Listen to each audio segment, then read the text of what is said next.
So, hello everyone, welcome back on another video on power electronics with MATLAB. In this, the power factor correction circuit, power factor correction topologies. So, before going to start the simulation, we will cover the basic concept. Why do we need a power factor correction circuit for the power electronics applications? So, before going to start, we will learn what is the power factor.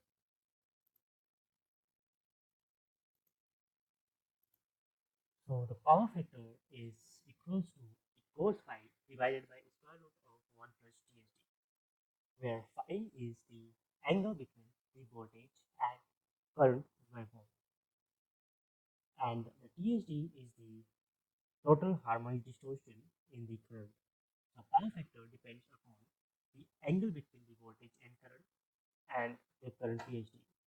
If the voltage, if the angle between voltage and current equals to 0, that means power factor is unity. But the condition is true when TSD equals to any TSD, any total harmonic distortion, the power factor is going to reduce. So this is the voltage and current waveforms before PFC and after PFC. So the blue waveform, you can see that it is the voltage, input voltage waveform, and the orange waveform is the current waveform. This current waveform is considered without power factor correction circuit. And when you are taking the total harmonic distortion for the current, the TSD will be huge. Thus, the power factor of the circuit will be not good. That is not unity. So, if you are taking the TSD of the purple waveform, and you will see the power factor of the circuit is going to improve. So, how can we improve the power factor of the circuit? So, when the power factor is low, the system carries unnecessary reactive power, and this forces generators, transformers, and cables to handle more current than needed. That will lead to losses and wastage of the capacity. And by improving the power factor, we can reduce the current, we can reduce the losses, that improves the voltage and avoided penalties from the utility. So, for the domestic and industrial applications, if your power factor is low, then you have to pay the penalties from the distribution systems. If you install any power factor correction circuit that will improve the power factor to unity, that will avoid the penalties from the distributed system and from the utility. So how can we improve the power factor? So to improve the power factor of the network, you can install the power factor corrector circuit before your metering.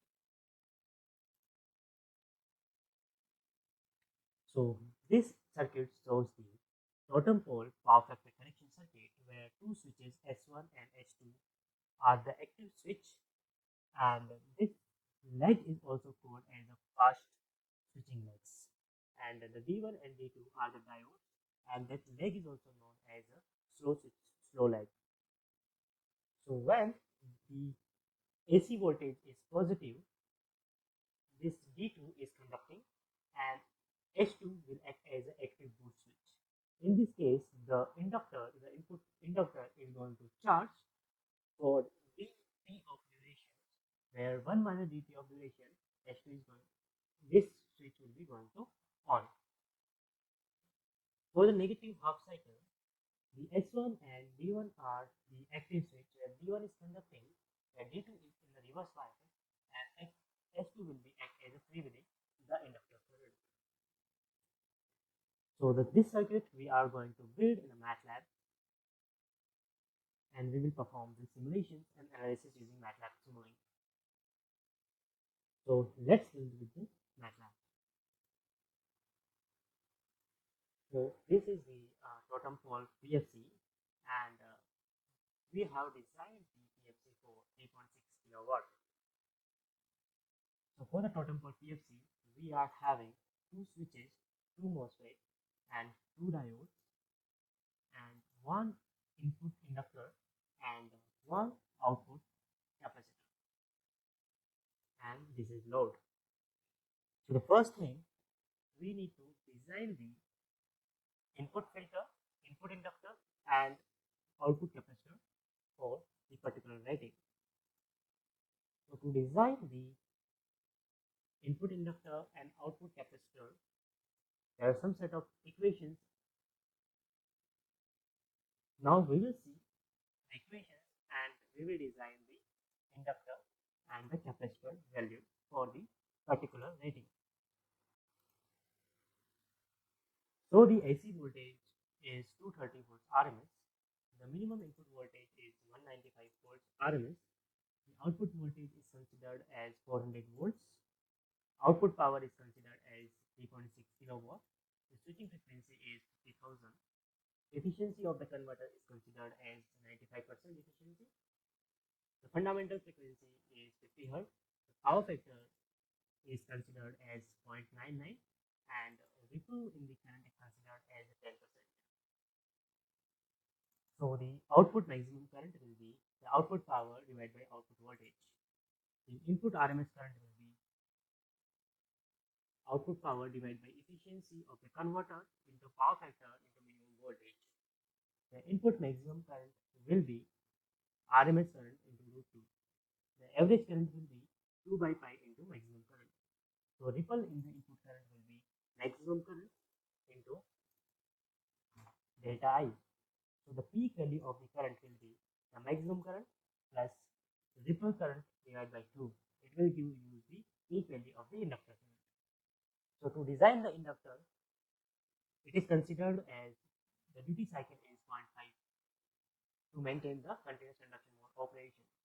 In this case, the inductor value will be D into 1 minus D into output voltage divided by ripple current into switching frequency. So this will give us the input inductor.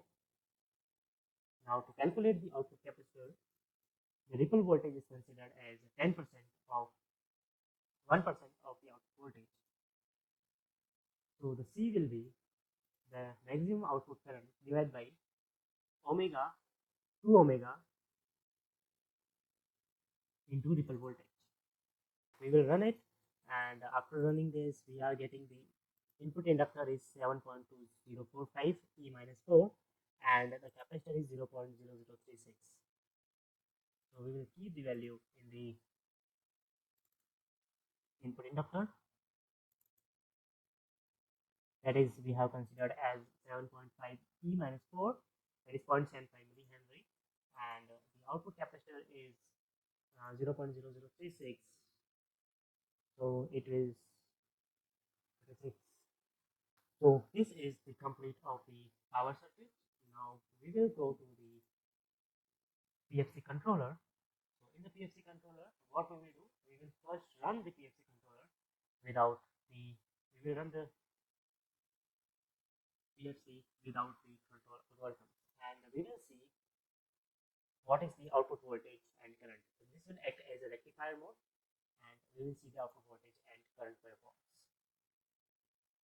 So we have run it. So you can see that the active power demanded by the load is 2157 and the reactive power is 507.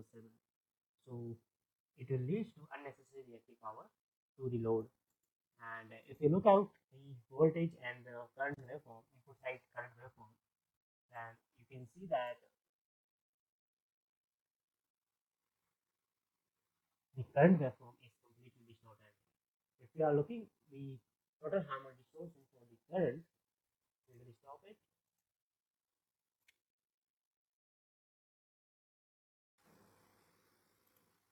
And we will go to the power GUI block, tools, FFT analysis,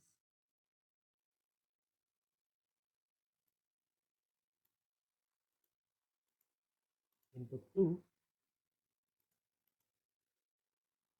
time is 0.3 up to 1 second. So you can see that the current is having the total harmonic distribution of 110 percentage, 110 percentage, with the fundamental current is 13.63 ampere. So this will lead the poor power factor and unwanted reactive power is flowing from the input. So now we will add the PFC circuit. We will complete the power factor correction circuit, and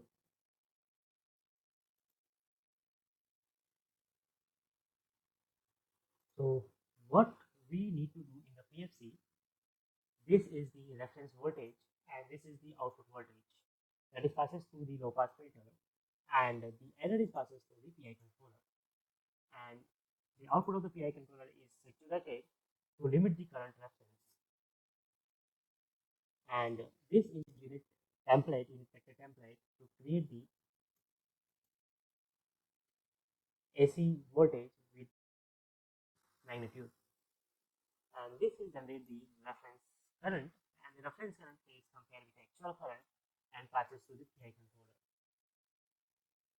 Then it is passes through the saturation block to limit the output for the PWM comparison. And here the sign of AC signal is compared to feed the PWM pulses to the PFC switches. So now we will see what are the blocks and what values we kept inside the blocks. So for the low pass filter, the time constant is considered as 10 milliseconds and initial DC input is 300. The PI controller values are considered for the voltage control loop are 0.1 and 100, where the controller is PI in the discrete time and the sampling time is 1 microsecond. The saturation block is considered as the upper limit is 40, and in the gain block it is considered as 1 divided by 230 square root of 2. That is the peak of the fundamental AC voltage, and it is taking as the positive values. In the current control loop, the PI values are considered as 1 and 500, and sampling time is considered as 1 microseconds.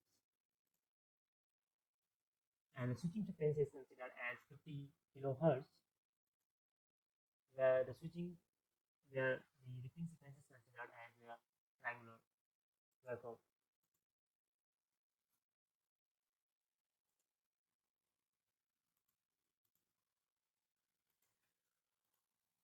Now we will run this model and we will see the AC current and the output voltage. The output voltage should be regulated at 400 volts, and the AC current should be in phase with the AC voltage with lower THD. Thus improves the power factor of the signal, power factor of the input system.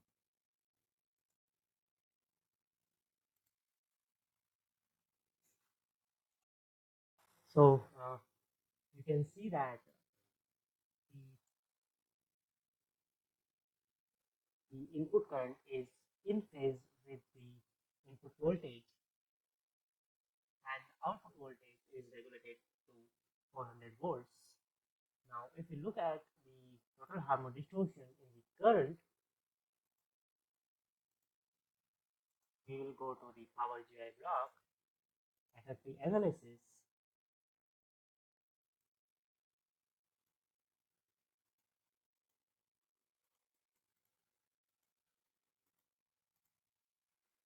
and it is at 1.2 FFT window and display. So the fundamental current is improved, that is 22.38 amp, and the total harmonic distortion is 2.53%, where it was more than 24% when without the PFC in the rectifier mode. So now it is 2.53% THD, and the fundamental current is 2.38. Now, if you're looking about the active power and the reactive power, you can see that the active power is around 3.6 kilowatt and reactive power is 21 only. So in the previous case, it was for about 400 reactive power. So this will improve the total harmonic distortions and it will improve the power factor of the circuits. And therefore, we can reduce the current PSD, improve the voltage. This is all about the power factor corrector circuit. And if you like this video, you can share this video to your friends, your colleagues, so they can also benefit with this. And you can give me a super thanks via YouTube and super stickers, super chat. You can give me according to your wish. And don't forget to like, share, and subscribe my channel. Thank you. Have a nice day. See you in the next video.